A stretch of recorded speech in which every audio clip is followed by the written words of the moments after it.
Welcome to the stage, Lloyd.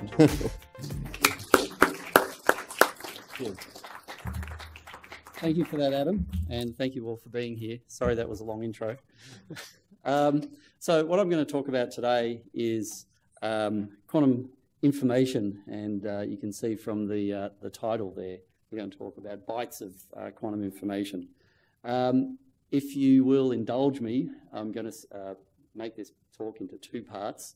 The first part will be a little bit of physics about what's so strange and indeed beautiful about the quantum world. Try to get a little bit of feeling for what that's all about, and then how it underpins some very interesting, at least I think it's very interesting, quantum information technology. Okay, so in case any of what I'm going to say actually does bother you, and it should if you're a rational person, we should remember the words of comfort from the great Niels Bohr. And one of the reasons we've been talking about Niels Bohr a lot this year, we had our July public lectures at the School of Physics, and it was all about Niels Bohr because his model, the quantum model of the atom, is exactly 100 years old this year. And his words of comfort are, if you claim to understand the first thing, if you claim to understand quantum mechanics, you haven't understood the first thing about it. And indeed, I don't claim to understand quantum mechanics. I'm a practitioner and I use quantum mechanics, but I don't really understand what it's about. I can identify things that are hard to understand about it, but it could be that we're just not geared up to really understand what quantum reality is all about. So just remember that quote as we go through. Okay, so another way to put all this, I used to be a particle physicist, a theorist, and the job for me was to try to look ahead and see what sort of particles people might actually search for. And these, to me, are very important mysteries of the universe, the ultimate structure of matter, and indeed the ultimate structure of the universe, cosmology and so forth. And so, you know, you can separate the forefronts of physics in a way in terms of tangible mysteries, ultimate structure of matter, ultimate structure of the universe. This is one of my favourite photographs. This is from the Hubble Deep Sky survey. And you look at all of the pinpoints of light there and you think, oh, that's a pretty set of stars, but you look closer, they're all galaxies. It's quite amazing. You look at that photo and you see they're all different shapes, spirals, elongated and so forth. They're all galaxies. But what I'm interested in is another forefront of physics now, and that's in quantum mechanics. And quantum mechanics is over 100 years old now, as I'll go through a little bit of the history. But while all of this has been happening, people in quantum mechanics have been slowly marching towards another forefront of physics and another mystery, and that is the nature of reality. And that's what I really want to talk about. So here is my approximation of how my mind works when I try to contemplate all this. Okay, it's actually quite accurate. Okay, so let's imagine we have the real world and we describe that as, for some abstract reason, square columns. And down here at the quantum world, and I hope everybody can see this, reality is a little bit different, and the columns are kind of circular. And in the middle, we want to try to make sense of how we go from a quantum description of nature to our everyday experience, to try to make sense of how it's connected. And so this sort of optical illusion, and there'll be another one in the talk as well that I draw heavily upon, is one way to articulate the confusion as you try to understand the real world based on a quantum mechanical reality. Okay, let's just go quickly back to where it all began, as I usually start these sorts of lectures. And this is Max Planck. And he solved a very important problem in 1900, early October, they claim. Sunday evening, he remembers. I like to think it was around about dinner time. And he solved what's called the ultraviolet catastrophe, which sounds like an incredible problem, but it's actually a really mundane problem. But in solving this problem, he began our quantum view of the universe. Okay, what is the ultraviolet catastrophe? When you heat stuff up, it then radiates thermal light, and it radiates a range of colours dependent on its temperature. Okay, so you get the expressions red hot, white hot, and so forth. But the relationship between the colour that's irradiated from something when you heat it up and its temperature really eluded physicists around about the 1900s. And this was a typical plot that people would produced. So the points here are experimental curves. This is the colour of the light, so like the wavelength, and this is the amount. And when you heat something up, it typically has a peak at some colour and then it goes down.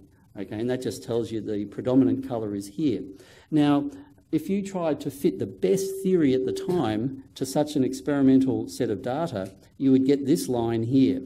And so as you, it was okay up around these sort of longer reddish wavelengths, but as you came down to the ultraviolet, it would diverge badly, and it was a terrible description. And hence the name of the problem was the ultraviolet catastrophe, because classical physics could not explain such a simple experiment. But Planck came up with a formula, and this is what the formula does. It's just basically fitting through all experimental points that were known. And so he came up with a formula that had some physical truth as far as we can see, because it was so precise. And so this is that photo. So you can see lots of interesting galaxies here. What's the biggest thing you can actually apply this to? It's the universe. People can actually measure the temperature of the universe, and the way they do this is using Planck's formula.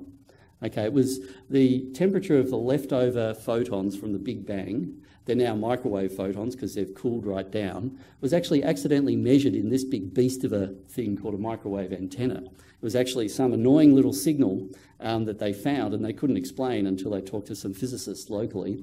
And then they got the Nobel Prize for it. They basically measured microwave radiation, and it's essentially the radiation left over from the Big Bang, and the temperature of that radiation when you basically apply Planck's formula is minus 270 degrees. So it's only 3 degrees above absolute zero. So obviously the universe in expanding has cooled quite a bit. So in '89, people decided to measure this more accurately, and this is a representation over the whole sky mapped onto this oval of all the temperature variations of the radiation that you measure, and it's all worked out through Planck's formula. And these are the variations when the universe was something like 300,000 years old, so very, very young. And there's all sorts of corrections that they had to do. They've improved the resolution with a different satellite now. And so this is incredibly valuable data. And people look at that and go, well, we can see already there are these random perturbations in temperature already when the universe was very young. Are these actually the seeds of galaxies and the large-scale structure of the universe? Okay, so it's basically everywhere you point, Planck's curve will fit through the data and is the way that you determine the temperature at each point. That's how important this formula is. But it's not just finding out about the large-scale structure of the universe. What we're interested in is the small-scale structure, and that is also connected to Planck's formula. Okay, so we get to the quantum world now. So this formula was obviously very precise and matched onto all of known experiments. And, well, here's the formula there, just to give you some scary mathematics, but we don't need to know anything about that. Only that to derive the formula from first principles, you need one hypothesis. And this is the hypothesis that Planck is really known for. And that is that the energies of the atoms in the objects that you heat up come in quantized amounts. They can only have certain values. And that's the first time anything quantum in physics actually arose. Everything else before was continuous. And this is why it's the birth of quantum theory.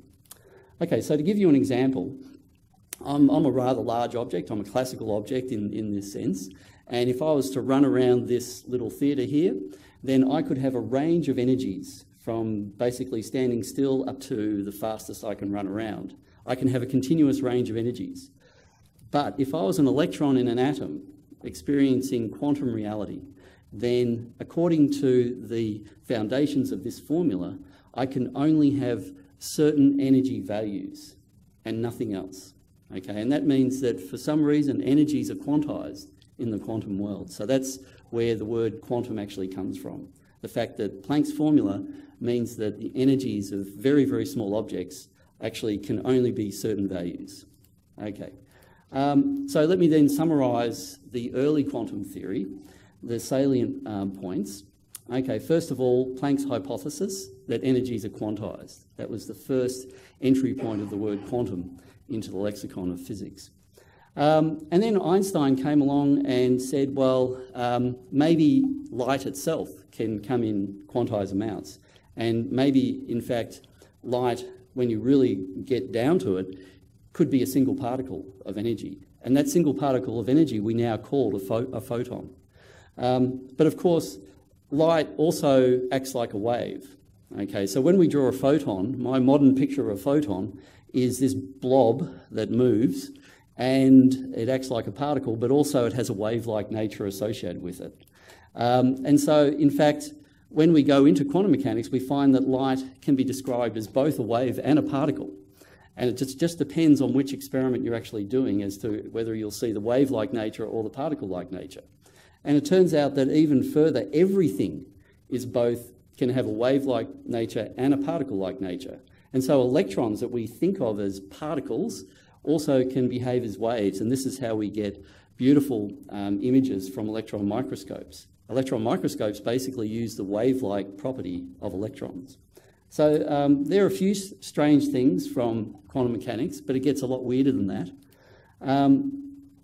So as this hypnotises you and gets your mind ready to accept some fairly unpalatable facts, let's get into the essence of the mystery, which to me is the two-slit interference experiment. Okay, so imagine these are water waves, and you're looking from above, and you're basically just dipping your fingers into a little water tank, and you see the ripples emanate.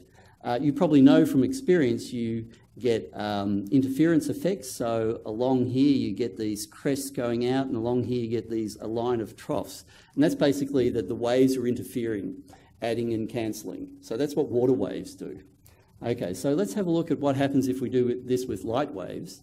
The same sort of thing happens if we have a laser. This thing here has many billions and billions of photons, and basically there's so many of them they kind of act like a wave. If we had laser light incident on an apparatus that had two holes here, then those two holes act like two little sources of wavelets. And so you see here you get a source of waves here and a source of waves there, and you'll get interference patterns in the light itself. And this is something that we do all the time for our first year students. We do this in the lectures, and we can show them the interference effect, which basically, if you look on a screen, will look like a series of a bright band here, a dark one there, a bright one there. So this is where the waves interfere constructively, they add up. And here is where they're sort of out of phase, and you get a crest meeting a trough, and they interfere destructively. So light will interfere as a wave does. Okay, so we know waves interfere. You see that all the time. If you go down the beach and you see diffraction around rocks and things like that, that's all basically wave-like properties, and that's not so special. We see it all the time. Okay, but let's do a different experiment. So instead of many photons and essentially waves of light approaching our two slits, let's just send one photon in at a time. Okay, so now we look at our photon here. It's a particle, but it's also a wave, so you've got to get that in your mind. And it hits this apparatus here. You ask yourself, what's observed on the screen? Well, after a few photons, there's 100 and you can't quite see them, but this is a simulation of where they would fall. They basically hit the screen at random, and then a few more, and a few more, and you gradually, randomly, one photon at a time, build up an interference pattern. And so you must be thinking immediately that, well, how can a single photon at a time build up an interference pattern? What is it interfering with if it goes through one photon at a time? That's essentially the mystery. Why should you get a two-slit interference pattern when you do that? Okay, so the reason it does that is because of some of the very special properties of quantum mechanics and how we describe this. Okay, first of all, because the photon can be a wave and a particle at the same time, what we're seeing is actually the wave-like property of the photon. It's actually going through both of the slits at the same time, because we can't think of it, before we measure it on the screen, we can't think of it as just a single blob. We have to think of it as a wave. It's actually existing in all possible directions at one time. This is the fundamental mystery of quantum mechanics, why that should be. We just have to take my word for it that this description of reality describes every experiment that we can think of. Okay, so quantum mechanics tells us that the photons will appear on the screen randomly. We don't know where they're going to hit, but we know that the pattern eventually is going to be determined by the interference that's inherently in this problem. And that's described by what's called the wave function, this capital psi. Basically, where psi is large, all you can say is there's a high probability of where you would find that photon hitting the screen, and where it's low, vice versa. Okay, so if we look at the pattern here, where we get a lot of photons hitting the screen, we basically have a large wave function. And where we get these interference effects, where we have a dark region, our wave function is small. And the wave function is determined by the quantum mechanics of this situation. So let me show you another example of a wave function. And this is when we describe atoms. Okay, so you will see very often this picture of an atom which is completely incorrect. First of all, you have a nucleus here, and then electrons zip around in beautiful, tidy, elliptical orbits. Everything about that is false. First of all, the nucleus is so small you wouldn't see it on that scale. And the electrons have no trajectory. They're not spinning around the nucleus. They're existing around the nucleus. And what it actually looks like in a quantum mechanical world, we have a very, very small nucleus here, and all we can say is, if this was a hydrogen atom, there is one electron around that nucleus, and it exists in a cloud of probability. And the cloud of probability tells you that where the cloud is dense, you've got a higher probability of, say, if you were able to measure the electron, of seeing it here, than out there where that cloud of probability is tenuous. That is our description, our modern description of an atom. And it looks like we can't tell much from that, but we can test that sort of theory with experiments. And indeed, when you solve the quantum mechanics, it's an equation called Schrodinger's equation, which you may have heard of. In my third year class, this is how many pages of notes it takes to solve the hydrogen atom, and it's one of the most remarkable cases in physics that you can actually solve that on just, in this case, pencil and paper, because I made a lot of mistakes and I always have to rub things out. But the upshot of the day is that mathematics gives you these beautiful wave function probability density clouds. And so this mathematics is very well known. Here is actually the wave function here if you really want to stare at it and appreciate it. But what's going on here is that for all of the excited states of this atom, remember the energies are quantized and you can only exist in certain energy levels, each one of those has this beautiful cloud of probability of where you might find the electron associated with it. So here's a nice example. We've got a lobe here and a lobe there, so we'll find the electron in these lobes but never out there. And you can see how it gets much more complicated as you go through. It's very beautiful mathematics, but maybe you don't care about that, so let's keep going. Okay, so let's look at two possibilities. So here we have a probability cloud here, and we have another one that looks totally different. So two different levels of our atom. Okay, so where the cloud is intense, the brightness here is intense, that's where we have a good chance of finding the electron. And where it is darker, we have a low, sort of lower probability of finding that electron. And in fact, that's all we can say. We don't know exactly where that electron is going to be at any one time, if in fact we could actually measure where it was. That is our description of an atom, but it is sufficient to get very accurate results out when we describe atoms. Excuse me? Yes. Are those all different forms of hydrogen or what? No, that was all just one hydrogen atom, and all the different energy levels so a hydrogen atom has essentially a proton as a nucleus and one electron. And that electron can only exist in certain energy levels, and these are further and further away from the nucleus. But each of those different levels has associated with it one of these beautiful probability clouds. And so as you get higher and higher in energy, it just turns out those clouds just get more and more complicated. Okay, so we have a lesson here already from quantum mechanics, which is that we have to give up the notion in the quantum world that we can ever know where something is. Okay, we will never know where an object will be, only where it might be. Okay, so we have this built-in indeterminism in the quantum world, and that's our best description. But the thing is, our theory is so good that we can know where it might be with great certainty.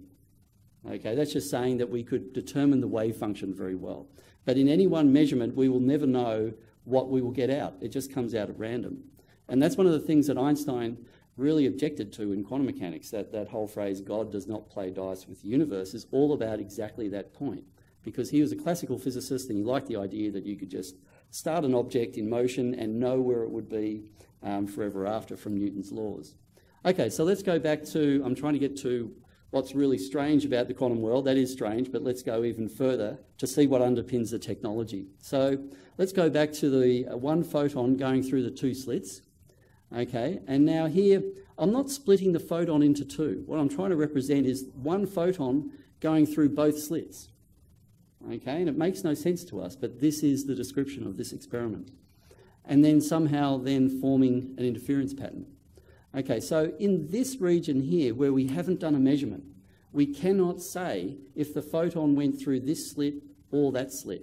If we actually tried to be sneaky and peek around about this region here to see if a photon went here or there, then we actually destroy that interference pattern. By making a measurement, we will destroy the fact that that photon exists in these two possibilities at that region, in that region. Okay, so we actually can describe the photon here, its wave function, as existing in two possible wave functions at the same time. And we literally write down an equation like this, where A is that possibility and B is this possibility. And the reality of the photon is that it's described by both before you make a measurement. Okay, so these two possibilities exist, and that's what interferes and causes this interference pattern. That's called a quantum coherent superposition, and we'll hear a lot about that through the talk. Okay, so let's go back to atoms, because that's a good example of the technology that we're developing. So imagine we have a ground state and an excited state, two energy levels. And with the ground state, we have a probability cloud that looks like this, and the excited state is different, looks like that. Okay, so we can have an atom in its ground state, and if we hit it with a photon, then we can create the next state. We can actually promote it to its excited state just by hitting it with a photon that gives it that energy. Okay, so this is the atom in a ground state. This is the same atom in the excited state. But the thing is, we can actually choose the duration of that laser in such a way that we put this single atom into both possibilities at the same time. So we can actually create an atom, a state of an atom, which is actually in its ground state and the excited state at the same time, existing at the same time. But if we measure it, then we will either find it in this or that. But before we measure it, we can put it into both at the same time. And we do that routinely in a lot of systems now. We can actually check that in some ways that we're actually doing that. And I'll show you an example of that near the end. So here is another lesson from quantum mechanics, that things can be in multiple states at the same time. But we're usually not, right? This is that conundrum going from the quantum world up to the real world, that down here things can be in superpositions. But up here where we live, we never experience ourselves existing in a superposition. That's where it becomes a philosophical conundrum, and we have a hand up. If you don't, when you measure it, it splits into one or the other, then how do you know that it's both? Because presumably you haven't measured it. So there are ways, the way we can verify this is to prepare the same state many times and to actually do certain experiments that shows us this interference that can only be taking place if that superposition exists. Okay, and you might say, well, is that sufficient? And strictly speaking, no. And Einstein actually kicked this sort of train of thought off. He said, how do you know, if you did an experiment, that it was not in A all along and then you measured it, or that it was in B all along and then you measured it? That's called a hidden variables theory.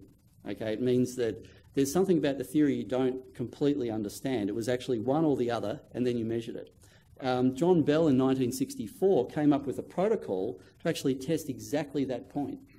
And people then did the experiments, and they found that the quantum mechanical viewpoint, where you have to accept that they're in a superposition before you measure it, wins out against the hidden variables theory. So these things are actually tested very well now.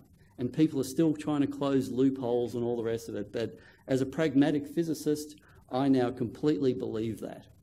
I don't understand it, but I believe it. Yes. You keep on talking in terms of before and after. What role does time play in this? It appears to me if there's no time at that quantum level, couldn't that explain, I mean, Oh, time is a very interesting thing, right? It flows in one direction. Why does it do that? When you try to put quantum mechanics together with special relativity, the first time people tried to do that, all hell broke loose mathematically, because every time you tried to calculate something, you would get infinity, and that was never good. So the thing about time is, because the universe has this speed limit, the speed of light, and no matter how fast you're travelling towards somebody with a torch beam, you will measure that light always at c, the speed of light, okay, which goes completely against our classical notions of velocity should add up. Okay, that is a supposed fact of the universe, and to have that speed of light constant, that means everything else has to readjust, including time, and perhaps most importantly time, but also space as well.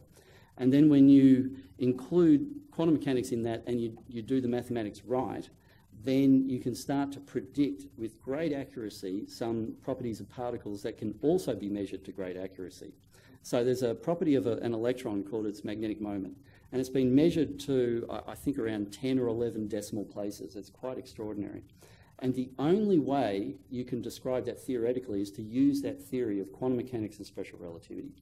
And you find that the agreement goes all the way to the limits of that experimental precision. It still doesn't answer the question, what about time? Yes, there is time in these theories, and time is a continuous thing, except in that case of special relativity where everything has to readjust because of the speed of light. But in what I'm talking about, everything is non-relativistic. You can do this for things that aren't travelling very fast, and you don't have to compensate for that. Time for us is just a parameter, and the system evolves with time. So that was a very long answer, sorry about that. But I always do this in my lectures too. I just go on an aside and people have to bring me back a little bit. Okay, so so big things aren't in superpositions. And of course, my little jibe here is that you might have heard of Schrodinger's cat, which is all about this point. How does the quantum world then transpose to the real world, and where does all the superposition go? I'm not getting into the philosophies of it because we'll be here for too long, I suspect. And my knowledge, like a lot of other people's, is pretty shallow in that respect. Okay, so this superposition is, quite frankly, impossible for us to really understand and visualise. It's a non-objective reality, okay, because that's objective reality, one outcome, that's objective reality. This is somehow something different. But I did come up with a way in public lectures to represent this. And here it is. Here's a quantum superposition of sorts. Now, how many people see a duck? And how many people see a rabbit? It's always the rabbit, I find. Most people see the rabbit for some reason. But you can see what I'm trying to convey here is that it's neither one or the other, because it's both at the same time, okay? And if we make an observation, if this was a quantum state, we would make an observation and either get out one objective reality, which is the duck, okay? And here's the cue for that, that's all you need. Oh, and the title that says it's a duck does help as well. Or it's a rabbit. You get one or the other. This is how the quantum world works, that an electron could be in this ambiguous state of two possibilities at the same time, but when you make a measurement, this is what you get out. These are basically the rules that we now apply to certain quantum technologies. Okay, so let's find, that's the end of the quantum mechanics part of it. Can I just ask one question? Yes, sure. Isn't it so that they also found that there were these apparent interference patterns with macromolecules as large as 60, I believe? Very good, yes, buckyball. Yeah, that's great. So I was saying that everything is a wave and a particle. So an electron, which is one of the smallest particles that we know about. We don't know anything about the structure of the electron or if it exists. But things like atoms have structure, but they're very small. And yet we can get interference effects with atoms. You can actually put an atom through a two-slit interference device and get an interference pattern at the end of it if you did it with enough of them consecutively.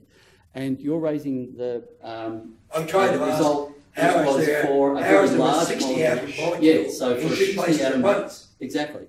And how does that go through such an apparatus and produce an interference pattern? That's one of the mysteries of quantum mechanics, and they're trying to do that with larger molecules to see where the limit of that is. And even more than that, I've seen proposals to put a whole virus into a superposition of two locations, which is a beautiful idea and it would be an amazing thing. They don't live it yet. I haven't caught up with that exactly where they are. I thought the buckyballs was actually the maximum, but I wouldn't quote me on that. Okay, so let's talk about some technology then. That's the basic quantum mechanics, and it does get a lot stranger than that, but that's where we're going to stop for the moment. Okay, I'm not going to talk about entanglement and things like that unless people ask me. What I'm going to talk about now is that's enough quantum mechanics to appreciate now the technology that people are trying to aim for. And I'm going to talk about some short-term technology that's here and now and some which is decades hence. So the first one is basically here and now. This is stuff that we do in my lab, which is called quantum sensing. Okay, and it works in the following way. If we put, say, an atom into a superposition like this, it turns out that that is incredibly fragile. The rest of the universe somehow objects to that existing. And so these things exist for only fleeting moments. Because what happens is you can never totally isolate your quantum superposition from the rest of the universe. And there's always going to be some stray interaction from another particle somewhere else that will talk to your two possibilities. And if there's enough of that going on, it tends to destroy that superposition and collapse that, like an observation effectively, to one or the other states. That's called environmental decoherence. That's in a coherent state, and this is now in a decohered state. The quantum coherence has been lost. Okay, but the thing is, if we understand our quantum system, we can actually we can capture an atom in various ways, do this to it, and measure that process. And we can understand it really well theoretically. And it turns out, and this is one of the ideas that we had several years ago, if you understand this process well enough and you can measure this process and how long it takes, you can then use this very sensitive property of quantum mechanics to probe the environment itself. So instead of this being kind of a bad thing for quantum coherence, this is what we would want in quantum sensing. We're using the incredible sensitivity of the quantum superposition to actually probe the environment around our little quantum probe. And this is how we create a quantum sensor. So let me show you an example of how this is actually done. Because normally quantum coherence, especially if you're an atom, and especially in our case if you're an atom in a solid, because that's a very nice way to actually capture an atom. It's very hard to trap them and keep them still. You have to measure, you can only measure quantum coherence at very, very low temperatures. And if you're doing this in silicon, as I'll describe a little bit later on, the temperatures have to be just a few millikelvins above absolute zero in order to make the environment quiet enough to measure those coherences. But there is a system, we call this a qubit, a quantum bit, as we'll describe a little bit later, but it's basically our single quantum system, and it can exist in a nanodiamond. So here's a picture of a nanodiamond, very small, 5 nanometers. So if I was to compare this with a human hair, you can just see the blue dot there. I've magnified that by about 10 times so you can actually see it. That's how small this is. Okay. Let's make that a little bit bigger because it's not the nanodiamond itself, it's a special defect within the nanodiamond, a special atom. So that's what it looks like. And roughly to scale, here's a collection of atoms, and this is what that little section looks like. So all the grey are the carbon atoms of the diamond. And occasionally, in diamond, you can get these defects where a foreign atom, in this case a nitrogen, gets incorporated into the lattice. And in this case, it's incorporated in such a way that there's a gap in the diamond lattice, a vacancy, there's nothing there.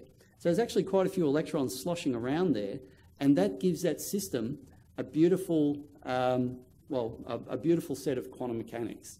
And we can understand that system relatively well, and we can actually probe it and measure it. Okay, so it's called a nitrogen vacancy center for obvious reasons. So let's have a look at what it does. So here's our nanodiamond, and we've got a single nitrogen vacancy center in that nanodiamond, and we can measure it.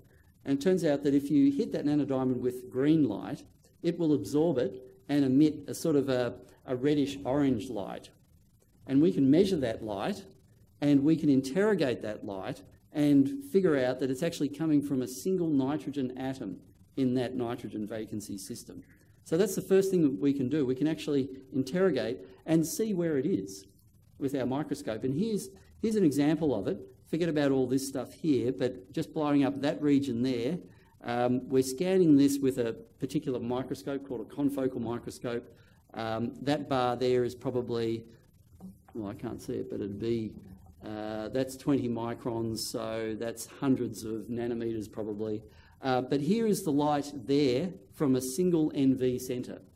And there are tricky ways with optics to actually interrogate that light and verify that it actually is coming from a single NV centre. And that's remarkable to me, that that's the light being emitted from a single atom, and we can see it. So that's one great thing. That's the first thing that an NV centre is good for. Another one is that the physics of that centre gives it quantised energy levels, okay? And so there are two at play, right at its lowest energy states. The lowest energy state here, which I'll just call A, and that one up there, which is B, and they're separated by a certain amount of energy, in this case expressed as the frequency of microwaves you need to promote this one up to there and vice versa. It turns out that the light that you're looking at, if it's in the A state, will be slightly brighter than if it was in the B state, the light would be slightly dimmer. So you already have a way of discriminating which state it's actually in. Okay, so that's the second thing we can do. We can control which state it's actually in with microwaves, and that's what this wire does here. Third, we can pulse that microwave wire in such a way that instead of promoting it all the way from A to B, we promote it halfway into a superposition. Okay, and so we can actually put that single NV centre into a quantum superposition of A and B at the same time.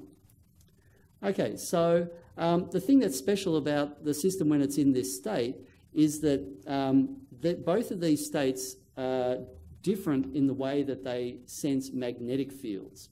So the state A turns out to be insensitive to magnetic fields, but the state B is. And so when it's in this state, there's a competition between how it's detecting magnetic fields, and it's that sort of interference that we use as our sensor. So for us, this nitrogen vacancy centre senses magnetic fields, and it senses the magnetic fields based on putting it into a quantum superposition. And so that's why we call this, a quantum technology, because it's based on that sort of fundamental quantum property. So what we're trying to do with this is instead of an MRI machine, which is a huge device, it's an absolutely wonderful device, which is based on this sort of quantum mechanics, but in large scale over trillions of atoms. What we're trying to do is to essentially shrink it down to this size, the nanodiamond size, and put it into a cell. Because if we could do that and use the sensing properties of the NV diamond and understand it well enough, we might be able to detect various molecules within the cell, because molecules have all sorts of very subtle magnetism effects associated with them. And so that's what we're trying to do. But of course, as I told you before, that sort of quantum coherence doesn't like to hang around for very long. But it turns out in diamond, because diamond is so hard, there's no phonons or sound waves through the diamond, even at room temperature, to disrupt the quantum coherence. So even though we put these diamonds into incredibly hostile environments at room temperature, we can still measure the quantum coherence. It doesn't last very long. It only lasts for a few microseconds. But microseconds are an age for modern electronics and for the photon collection. So for us, we have a nice little system, our NV quantum system, in a nanodiamond that we can try to put into these very interesting environments. And it turned out that nobody had done that before. And so we set about building our own little quantum lab. These are very delicate experiments, as you can see. It's one of our students. And so in order to do this, so I'm primarily a theorist, but I work very closely with experimentalists. So we work together on quantum measurements, these sorts of things. But in order to get our quantum probes into cells, we had to work with biologists and chemists to do things to the surface so they actually get incorporated in the cells. It was a very complicated, multidisciplinary team, and it was a huge amount of fun just because of that. So the setup looked like this. So here's our microwave antenna. We've got just a glass cover slide here in blue. Here are our cells. These are human cancer cells, HeLa cells. And nanodiamonds have been incorporated into those cells. And within the nanodiamonds, some of them have NV centres. And we have a microscope. Here is the green beam that comes up from the bottom. And then our microscope would be looking at the reddish light that comes off the NV centres. And this is what it looks like in real life. There's the microwave, and here are all the cells. Okay.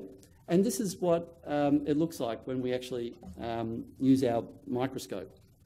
So for the physicists in the audience, I've outlined the outer membrane of the cell, and here is the nucleus.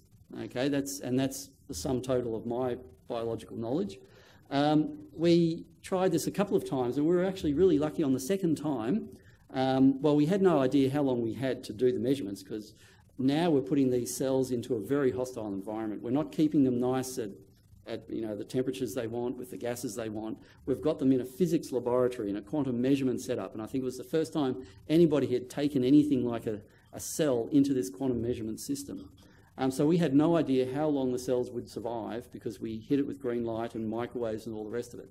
Nevertheless, we were really lucky that we found two nanodiamonds containing NV centres. There's one here near the nucleus, and one here near the outer membrane. So I'm going to call them MV 1B and 1A. Okay, so what are the sort of measurements we did? Well, obviously we wanted to investigate the quantum properties of our NV centre while they were in this environment. And so we wanted to observe the quantum beats. Oh, I've called them 0 and 1 there. Sorry, it should be A and B. That's a bit premature there, but never mind. Okay, so this is the sort of data that we get out. As a function of time, we would do the following set of measurements. At time t equals 0, we have it in the 0 state. Okay, so this is where the system is in the state A. Sorry, that A, 0, same thing for us at the moment. Okay, and then we would just repeat that many times, and we get our probability of being in the 0 state at time t equals 0 is essentially 1. And then we let time evolve a little bit longer. And so at this point here, we repeat it many times, and it's at this point here, when the microwaves are on, that we can make the state go from here to there. And so at this point here, the system is in state B. And halfway along, it's in the superposition. Okay, this characteristic beating of those two states, how the probabilities evolve in time, is characteristic of the quantum superposition. These are called Rabi oscillations, and if you see them in any of your quantum systems, you know that you're actually controlling the system in the superposition. So that was the first time anybody had actually put a probe into a living cell that was actually quantum mechanical and verified that there was quantum mechanics in the probe still. Okay. Obviously, after a certain amount of time, it decays to a scrambled mess, because the environment is always measuring and interfering with our quantum system, and so that just becomes sort of a scrambled, we can't tell if it's in one state or the other kind of mess. Now, the thing is, the time over which that decay happens is what we call the decoherence time, and it's that will change if something magnetic was to come very close to our little probe. Then we could see through the decoherence time that something was nearby. Okay, so what are the things that we've actually done since then? That was in 2011. We've tried to see what we can detect down to. What are the smallest magnetic effects? And when you think about small magnetic effects, you have to think about single atoms effectively. And so we put a nanodiamond into what's called a lipid bilayer, which is essentially an artificial cell membrane. And in the lipid bilayer, we put magnetic atoms. So in the lipid molecules, which are very complicated objects, we would label those with just individual gadolinium atoms, which are highly magnetic. And then by just measuring the decoherence properties of our NV, we could actually deduce the presence of down to about 4 atoms nearby. So that's getting down to, that's the sort of sensitivity that we're talking about.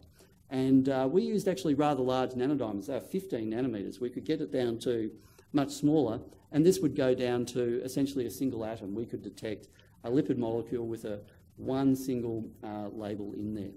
And comparing to the sensitivity of MRI machines, which need something like 10 million of these sorts of atoms to get any sort of signal in the smallest pixel, that's the ratio of the sensitivity and the scale that we're talking about.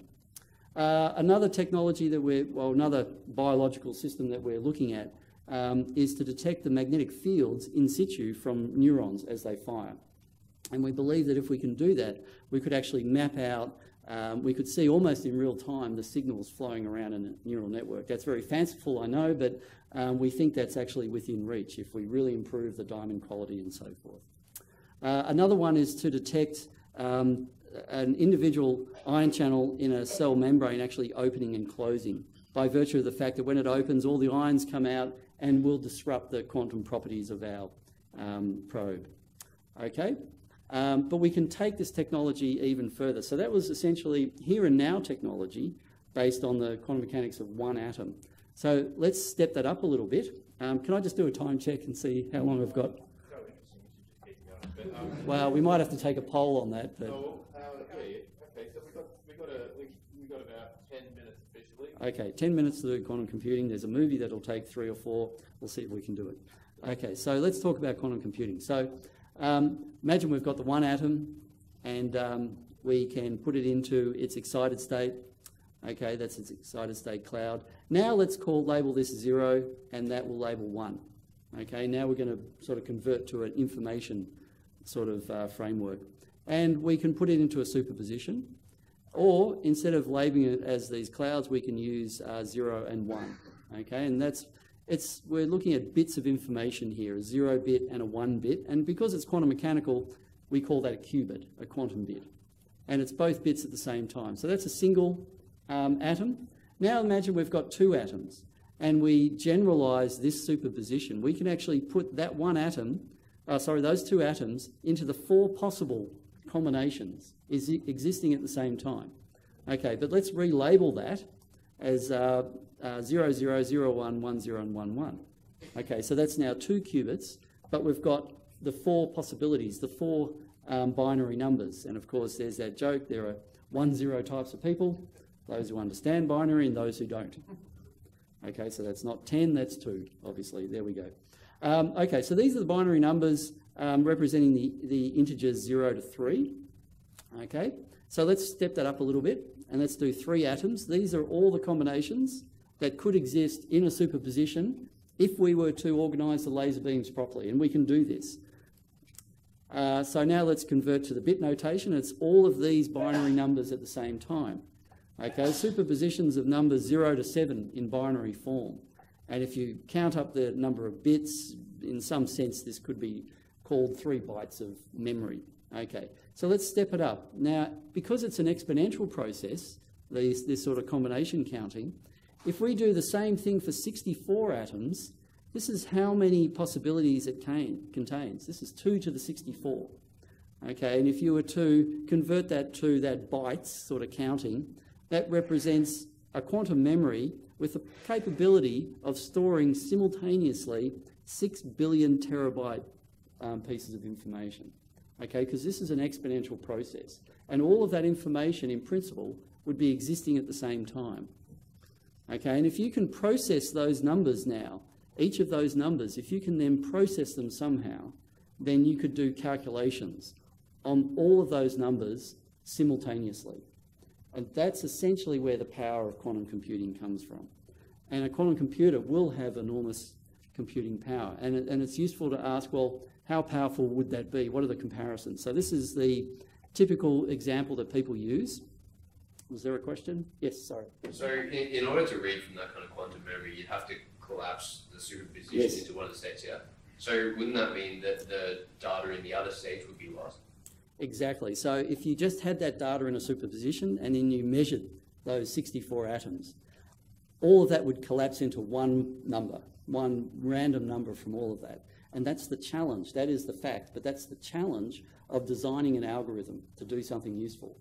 So what you want to do is organise all those calculations and manipulate that superposition so at the end of the day, when you measure and you collapse the wave function, you collapse it to the answer with a high probability. And that is one of the problems and why designing quantum algorithms is really hard. And for a long time, nobody really came up with anything that was kind of useful. And then all of a sudden, it became something incredibly important, not just useful.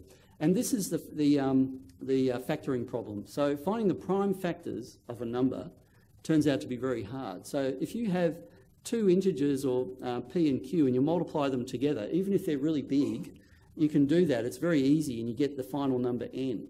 But if you're presented with the final number n, and you don't know what p and q are, it can take a very long time to find them. Okay, there's this. It's not known that you always have to take a long time to find these numbers, but it's suspected that this is a very hard problem because nobody has owned up to finding a simple way of doing this. And the fact that in one way it's easy and the other way is hard means that this is the problem that underpins a lot of internet security, this very fact. And so people test algorithms out on this problem. It's very important. The protocol, the security protocol, is known as the RSA protocol. And so there are these RSA numbers that are published that people then are challenged to prove, well, to find the factors of. And so one of the biggest ones is RSA 768. And that's got 768 binary bits. And if you convert it into digital, it's 232. Okay, and it was factored by a very large team back in 2009. And here is RSA 768. I used to have it going very slow, but it got a little bit boring after a while. So there we go. There's RSA 768. It's a very long number, and it equals to some p times q, and your job is to find p and q. Okay, there's p and there's q. Okay, roughly half the length of RSA 768. So if you look at the paper from Klein, Jung et al., they observed that, okay, the main task to do the factoring was done on many hundreds of machines over several years. And they equated it to a single core AMD Opteron as taking 1,500 years to do that factoring. Okay, but that is not a big enough problem to compare to a quantum computer. So let's ramp it up. So let's ramp it up to 2048. And you think, well, that's not that much of a ramp up. But remember, this gets exponentially difficult as you increase n. And so if you were to extrapolate using those algorithms that they were using and converted it to the time it takes on a single machine, it's just many times greater than the age of the universe to actually perform that factoring calculation. However, there is a clever quantum algorithm which takes in all of these issues of, you know, collapsing the wave function when you measure and all the rest of it. It's called Shor's algorithm. And if you assume, you know, conservatively what a quantum computer would be doing in terms of clock speed, it might take minutes or days or whatever, but it's certainly much, much faster than the currently known classical algorithms. And it's this fact that really made people sit up and take notice of quantum computing. And this algorithm was developed in 1994, and since then the amount of funding for quantum computing really increased. Okay, to understand quantum computers, we need to understand that the logic gates are a little bit different. And just to give you a bit of a precursor of what's going to happen in the movie, I'll show you if I have time. This is our representation, mathematically, of a quantum state. Up there, at the North Pole, is a single state 0. Down there is the single state 1. Anywhere else on that sphere, it's in a particular superposition with numbers alpha and beta. And it turns out the square of alpha is the probability of finding it in this state, and the square of beta is the probability of finding it in the 1. Okay, but the point is that anywhere on that sphere is a quantum superposition. Turns out that real numbers are along here and imaginary numbers are that way, and you can ask me about that if you want to later on. A quantum logic gate takes us from one point on the sphere to another one. Okay, and one example is the so-called bit flip, just flipping a 1 to a 0 and a 0 to a 1. Okay, and this is called an X gate in quantum mechanics. And it simply does that bit flip. Okay, so if it was exactly in a 0 up here, it would go to a 1. But the way that quantum mechanics works, if it was somewhere else on the sphere in a superposition, it would then turn into that. The bit flip gate operates on both of these components of the superposition. So you can see the 0 here turned into a 1 and the 1 turned into a 0. So it has the effect of flipping where alpha and beta are. Okay, and this is how quantum gates work. Okay, that's enough. Okay, but enough to realise that designing a quantum computer means that you have to understand all of these rules and these gates. Okay, so going back to that question, what's involved in a quantum computer? Say it was in one of these very large superpositions. Well, it's never totally isolated. Okay, so there's always an environment around. And the environment can disrupt this quantum state. And it can do things like flip one of these atoms. Remember, this is not 24 atoms, this is only 3 atoms, okay? 3 atoms in the ground state, and here are the same 3 atoms, but 2 of them are in the excited states. These are just 3 atoms existing in all those states at the same time. And you imagine a photon could come along here and flip the state of the 3rd atom, in which case all of the 3rd states would be flipped, okay, because these all exist simultaneously. So that's an error, because the numbers have changed. So that's an error. Another error is to muck around with this stuff, the sign of what's in front of those superpositions. I can't say much about that, except that that can flip to a minus, it can flip to an imaginary number, and that has consequences. That's also a computational error. Okay, also, observing that whole wave function causes it to collapse randomly into one of the states. Okay, so in designing a quantum computer, you have to take all of that into account. And that means that building a quantum computer means that we have to have a massive amount of redundancy to correct for these errors, because they're very difficult to correct in quantum mechanics, but you can do it.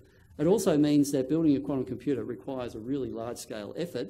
And amazingly, Australia has been leading the world in developing a quantum computer in particular technologies. In my case, I work in silicon, and indeed, we're actually leading the world because the Australian Research Council realised very early on, back in '99, that this was going to be something big, and they started putting money into this area, and we developed a large-scale effort across 7 campuses in Australia, just coordinated towards developing quantum computer technology, and that's what I've been a part of for quite a while. Okay, so the silicon quantum computer is the beast that I try to design and figure out and work with my experimental colleagues on. So basically what we're doing is trying to put a phosphorus atom into a silicon lattice. And if I incorrectly show you what that looks like, at the end of the day there's a free electron which thinks it's in a sort of a hydrogen-like system, but it's also in a lattice. So its wave function is actually very complicated. It's not just a spherical blob. It's a blob that's moderated by the fact that there's all these silicon atoms around in white. And actually what it looks like is something like this. All the yellow dots are the silicon atoms, and the blue and red represent the wave function of the electron, where you might be able to find it. So it's a pretty complicated thing. But that electron has a certain magnetic property. It responds to magnetic fields, and it has 2 possible levels, either what's called spin down or spin up. And there are encodings of 0 and 1. Okay, and it turns out that you can actually build devices now based on a single phosphorus donor. And this is done in Michelle Simmons' group in the University of New South Wales, which is the centre of our centre. And what they can do is place a single phosphorus atom where they want in silicon. And so if you look at this picture very carefully, this picture actually represents the end of Moore's law for silicon miniaturization. This is a single atom transistor. Okay, so have a look. First of all, you see these rows along there? They're rows of silicon atoms. You can actually see the individual rows on the scanning tunneling microscope that this image is taken with. And in the middle there is where a single phosphorus atom has gone in. And they've put many over here and many over there. That's essentially a drain gate and a source gate, and there's another gate out here you can't see. It's effectively all the components of a transistor, except now the channel is made up of a single atom. And so this represents the ultimate limit of miniaturizing a transistor in that sense. But it also means that we have the technology now to place individual phosphorus atoms where we want in silicon and control them.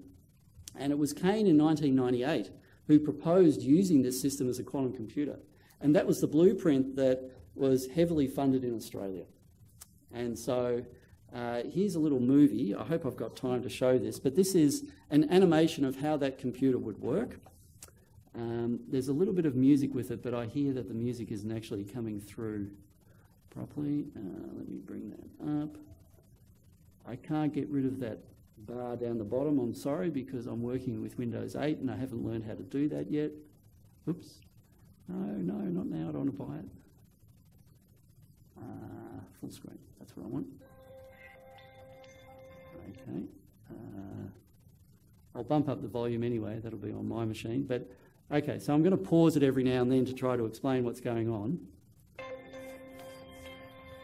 Okay, so this is just the preamble to say why quantum computing is important, or why we think it is.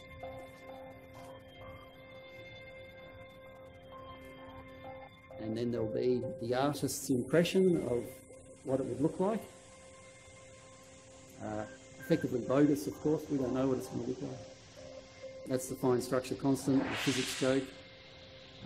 That's just the surface of a Death Star, because I said that's what it probably look like. This is the core of the quantum computer, and each of those little lights is an electron. Okay, so let me just stop there.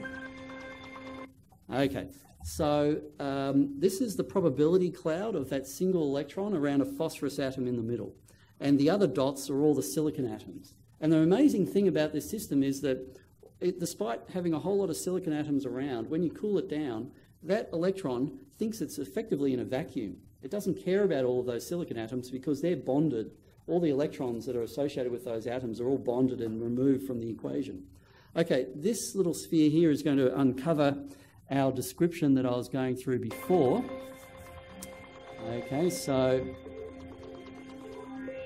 as we put a magnetic field on the system, we can, well, on this we have a 1 here and a 0 up there, and you see this is the evolution now of the system through a whole range of different quantum states. This shows you how you would be controlling it. Okay, now what we're doing is mathematically spinning around the object, because when we do that, if our perspective is by spinning around it, the evolution becomes much more simple. It's just around one of the great circles. Okay, so that's just a mathematical artifact, but our mission was to make this as mathematically correct as possible. Okay, so this is how we control a single electron in the system.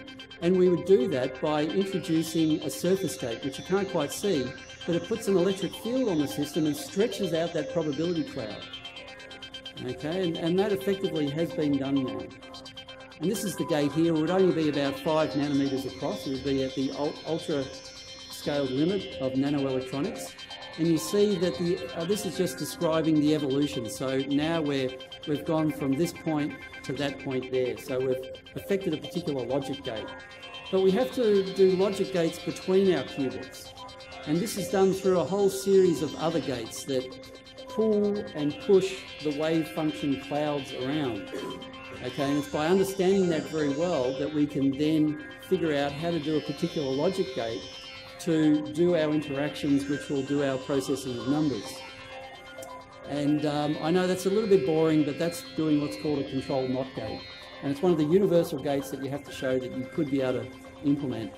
And the other thing you have to do is be able to move your information around. And there's a way of doing this by quantum tunneling. You notice that it didn't occupy any of those centre phosphorus atoms, it just appeared there. That's another nice quantum mechanical effect. And then finally you have to interrogate that data and figure out what it is. And this is where it tunnels to a device where you can actually read out what the state was. The music swells, of course, to this point where what you're seeing now, each one of those blue dots is one of those electrons that's moving around. They're interacting in these zones here, and they're interacting in such a way that we're encoding one logical bit of information in 7 of these electrons. And these interact in a way that does what's called quantum error correction.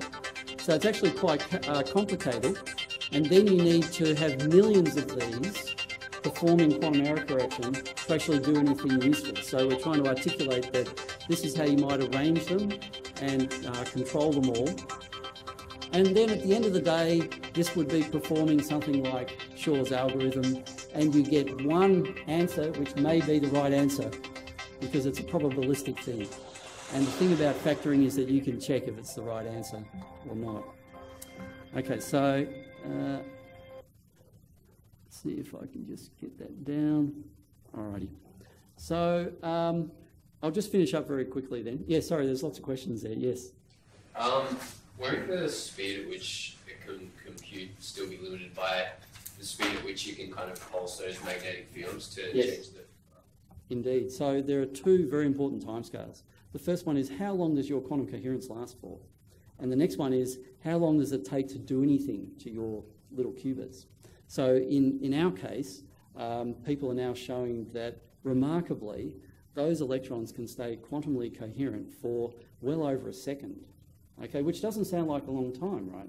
But it's an incredibly long time because the gates could be down at microseconds or even faster. So it's that ratio when you think that if you do everything right, you might be able to do 1 million gates in the time that you have quantum coherence for. And it's that ratio that's really important. Okay, so there's all these different ways that people are looking at to build a quantum computer. In Australia, we're focusing mainly on optical and silicon, okay? Any one of these might eventually work, but you can see how complicated it would be.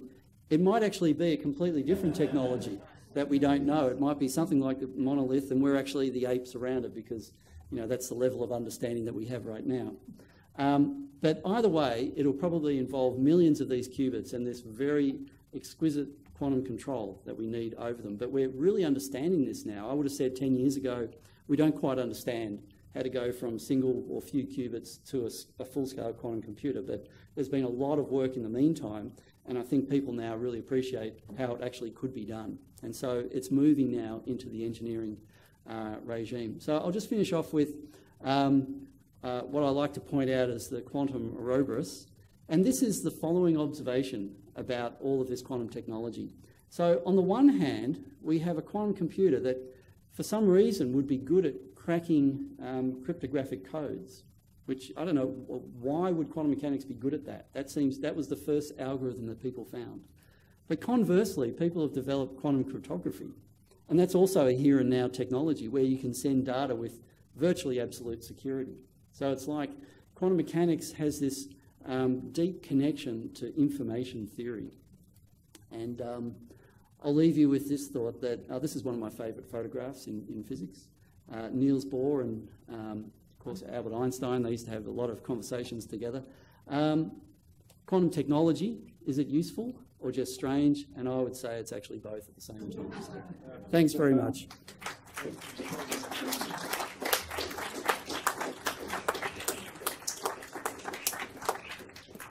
I can see that there's plenty of hands. And I'm sorry if I've gone over time. Is it okay if we start the next presentation a little bit later? Have you got are you okay with that, Scott? Is that all right? And then we can extend the time of your presentation. Okay, so yeah, let's field some questions while we can. My question is, doesn't the qubit really invalidate the law of non-contradiction, something that is A or not A, and thereby you basically, forget about the scientific method, if that's really accurate? Run that by me again. Does the qubits invalidate the law of non-contradiction, that something is A or not A? Yes, and that must be in some sense a classical philosophical observation or logic. And so where does this fit in? Yes, the answer is yes, I don't know.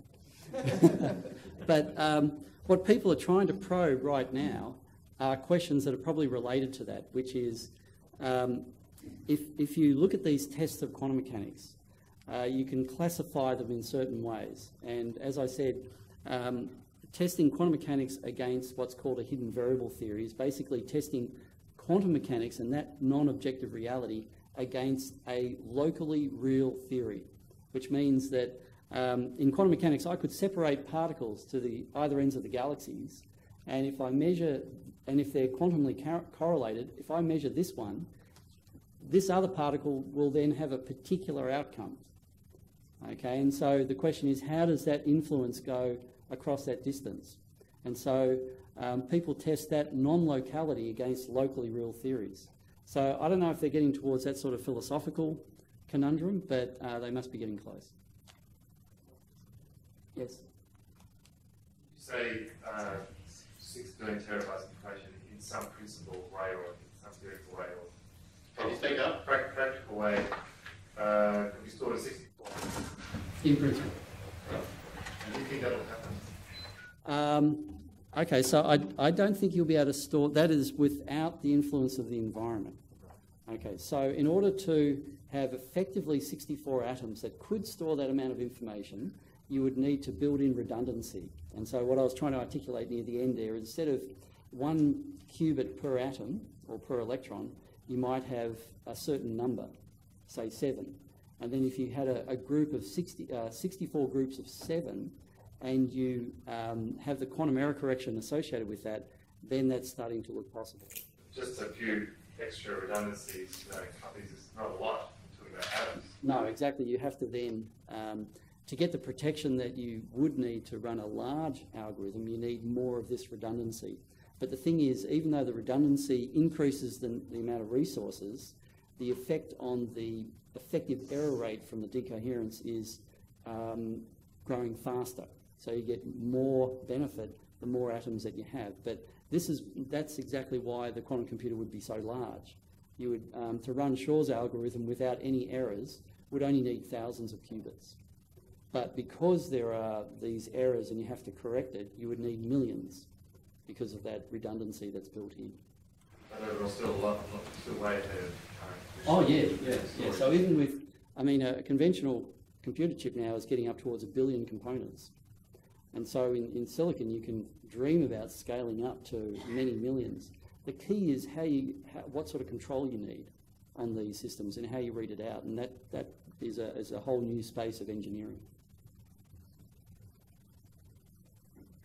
Yep.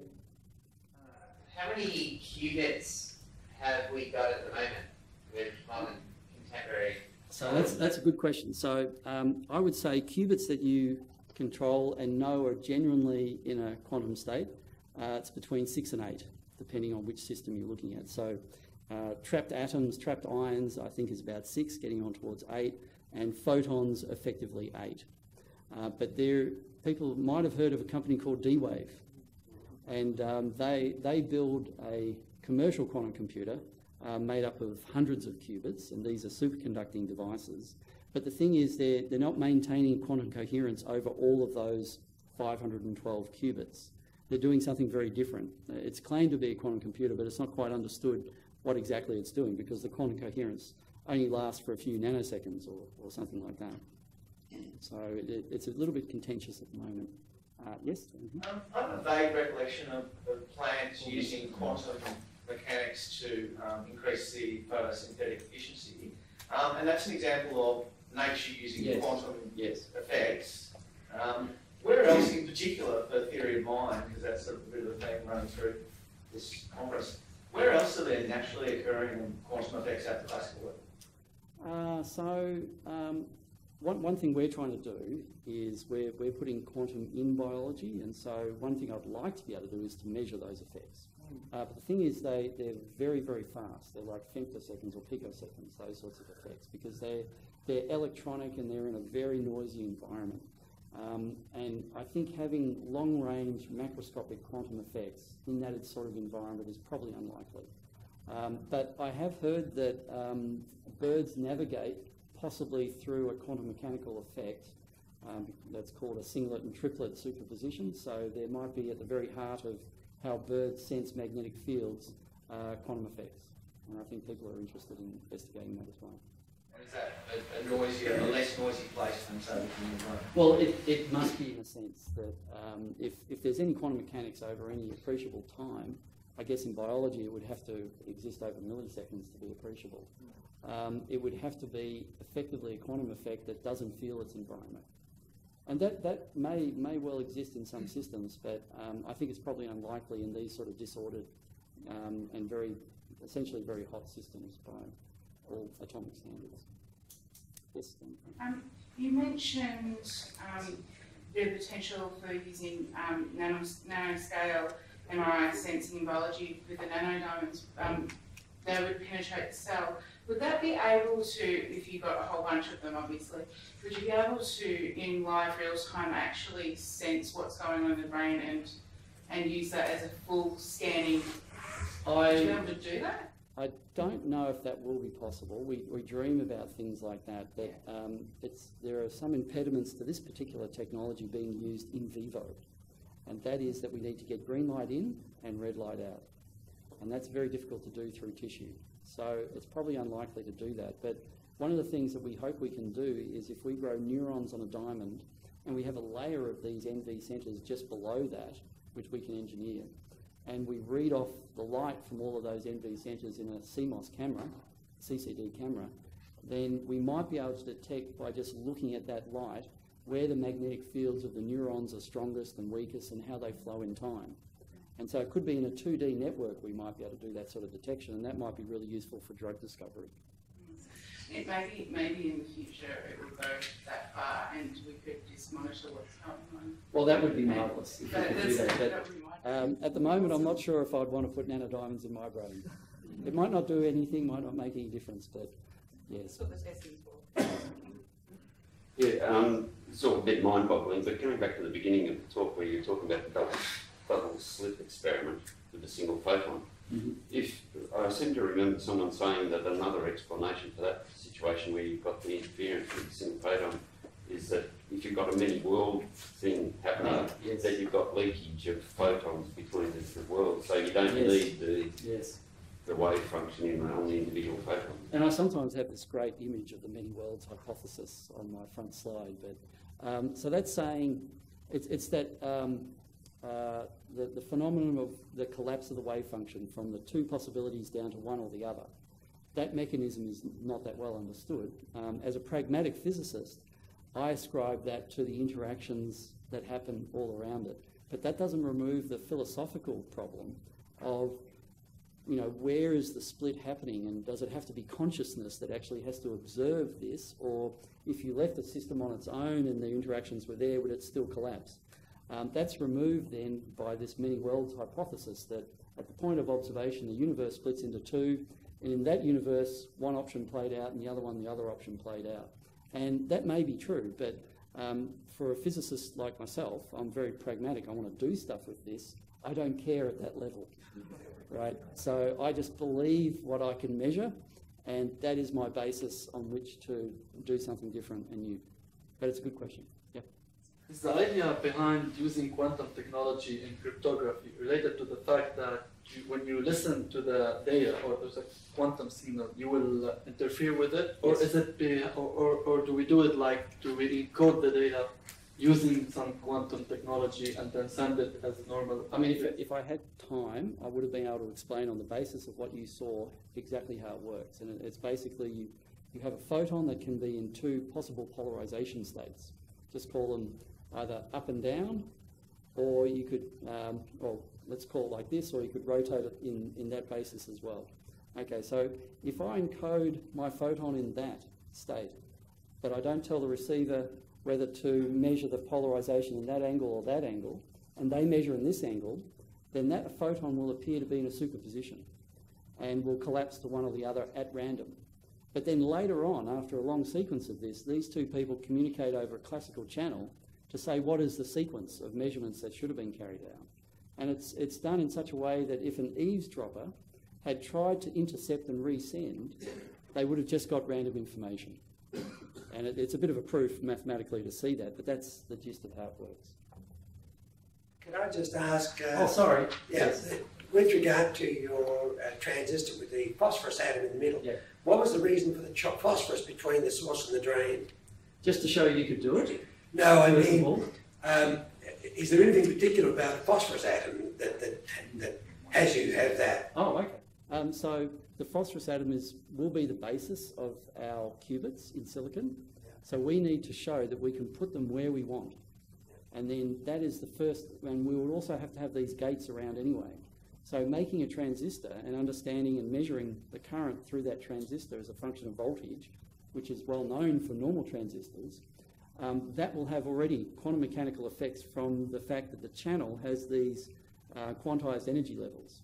And so it was just a precursor to show that we could do it, and that we understood theoretically what the results actually meant when we did those measurements.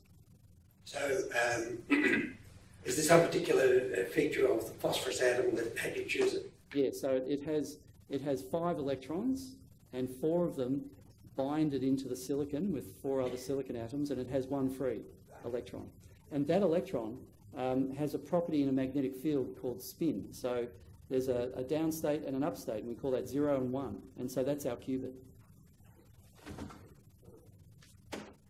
Can you if you say, look at, say, when a computer's going to be as smart as humans, and you can say, we'll roughly do a back-of-the-envelope calculation and say, well, the human brain's got between 10 to the 15 to 10 to the 16 operations per second, and, you know, I've got a GPU that I bought a few weeks ago that can do 10 to the 12, and I can see that progress in a very quantitative way. Can you give us some sort of sense of, you know, I've been hearing about quantum computing for a fair while. How can you sort of assess the progress, or how is the progress occurring? Well, in several ways. First of all, experimentally, people have gone from single qubits roughly 10 years ago to now multiple qubits. And you might say that's very slow progress, but you've got to think we're at the stage that transistors were back in the 50s. Okay, and it's typically a 10 to 20 horizon from those big clunky fundamental physics transistors to the first integrated circuits. And I think it's probably going to be a similar technology timeline, because we now understand so much more about how this would have to be engineered. And indeed, 10 years ago, when I calculated how many qubits you would need to run Shor's algorithm, I would come up with billions. And it was a little bit disheartening. And the reason for that is the way that we were doing error correction back then was very inefficient. We didn't know that. And in the interim, people have come in and designed much better quantum error correction. And it's 2 orders of magnitude better.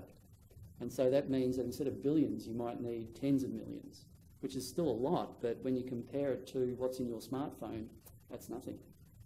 It's much smaller. So I think a few decades is a sensible guess at the moment.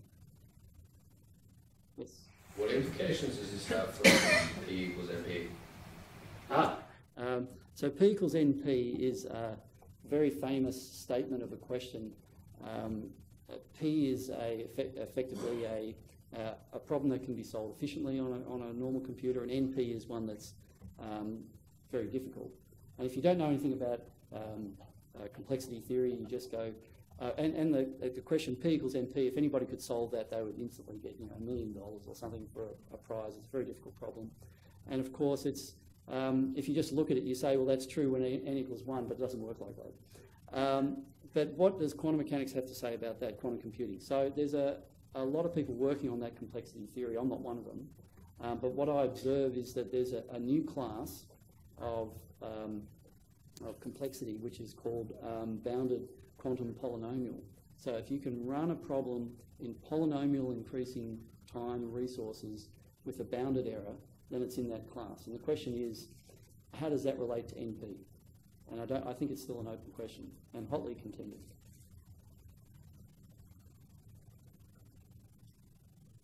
Are quantum computers likely to remain constrained to certain types of problems, or are they likely to solve general purpose problems? Yeah, no, that's a good question, because the development of quantum algorithms, I kind of indicated that designing a quantum algorithm is really hard, precisely because when you measure, you collapse everything.